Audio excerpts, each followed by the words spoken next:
In the shop today, we got another project because we don't have enough between this one and the El Camino. I bought a 1985 Chevette because I have a problem. Um, this car is pretty nice shape, no rust, no big dents or anything. Came with a trunk load of spare parts.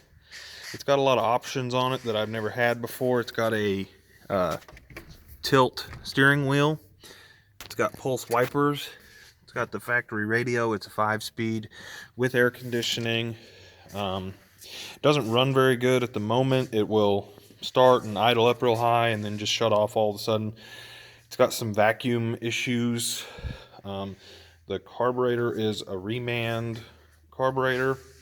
It's the computer controlled version, and I'm not a huge fan of those, so I've already ordered a pre-computer controlled carburetor for it that I'm going to be swapping on here. And while we're at it, we'll be cleaning up, getting rid of all the vacuum lines and all that stuff that we won't need anymore. So here's a before shot. Probably get rid of all the evap and all that just to try to clean it up under here. So here's what it looks like before. Got some of the vacuum lines taken off this thing, the whole cluster of them that runs through here and over to these little relays and whatnot. Not sure what any of that does. So I think I might have found part of the issue with it not running very well. These here on the brake booster, of course I've never had one of these with power brakes, but this, where the line goes in, it goes in on the bottom, and then there's this nipple that sticks out right here, and the cap was missing the end of it, so obviously that's going to be a huge vacuum leak. So put a cap on that. I'm going to go ahead and wait till I get the new carburetor since I've already taken everything off. I don't know what the other carburetor would do.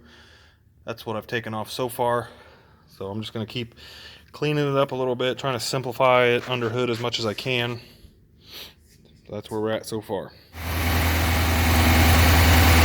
Got the new carburetor on. It's running a lot smoother. It's on the high idle. We'll let it warm up a minute, see if it comes off.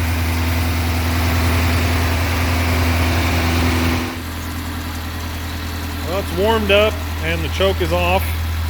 Sounds pretty good. It's not surging up and down, which I don't know how much of that is from the new carburetor and not from the big vacuum leak that was down there that we found. But all we got to do now is change the throttle bracket, because this one comes off and doesn't line up and it needs to be right there. So I'm just going to take this off and cut that bracket and weld it right there so it'll line up. And then we'll mount a return spring and it'll be pretty much ready to go.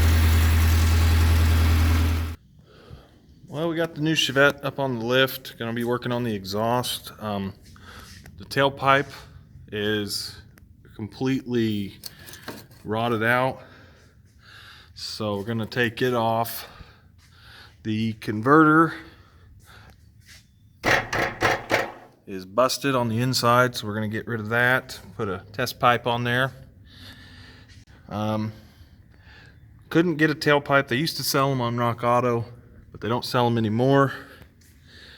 So I've got a tailpipe off of a Buick Roadmaster wagon, just because we've had a lot of these cars and they have a really tight bend, and it's similar size. This is 1 7/8, and I'm not sure if those are 1 7/8 or 1.5 inches, but we're going to try to cut this one up and make it work.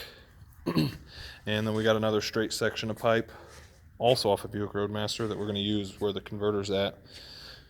So we'll get to taking the exhaust, probably take it all the way down, because this looks like it's been off recently. So we'll try to get it all the way down so we can get it in here nice.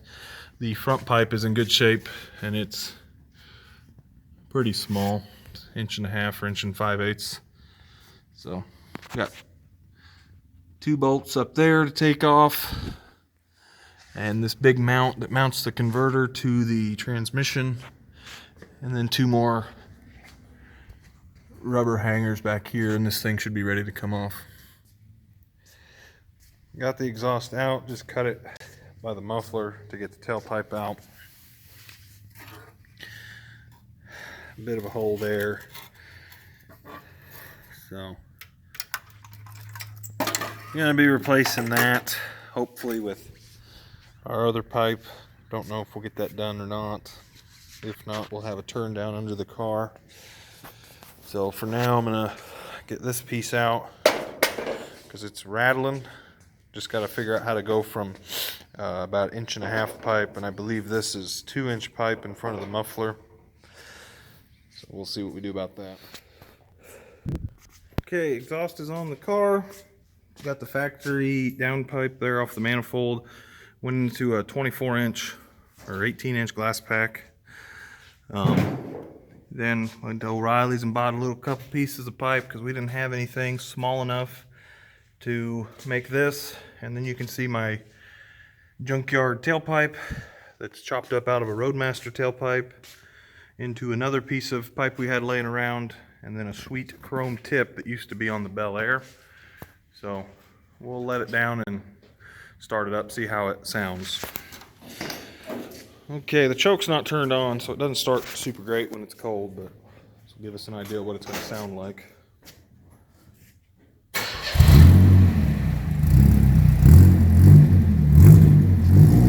Sounds like Fast and the Furious. So if it gets to be too loud, we'll end up putting another muffler on it. But that's just one we had sitting back there.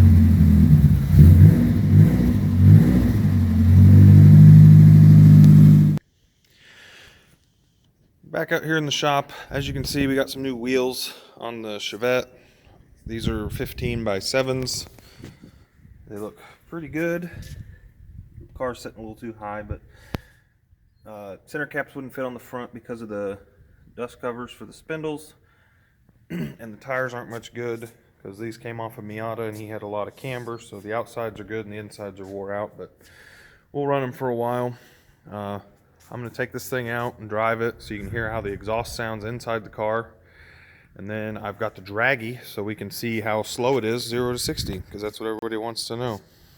Don't mind the oil light on. I shorted out the choke and that light came on, so I just ignore it. Figure if it loses oil pressure, I'll hear about it. It's got a couple rattles and vibrations.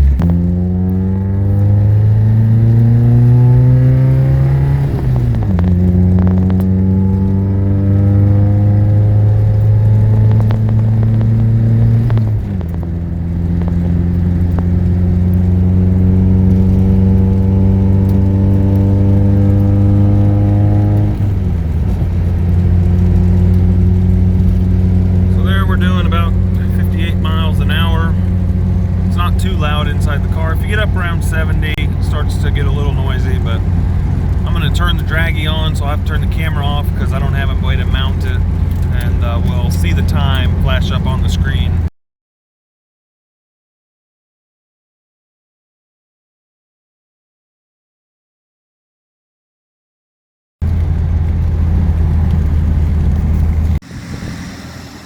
So here's the Chevette after the run.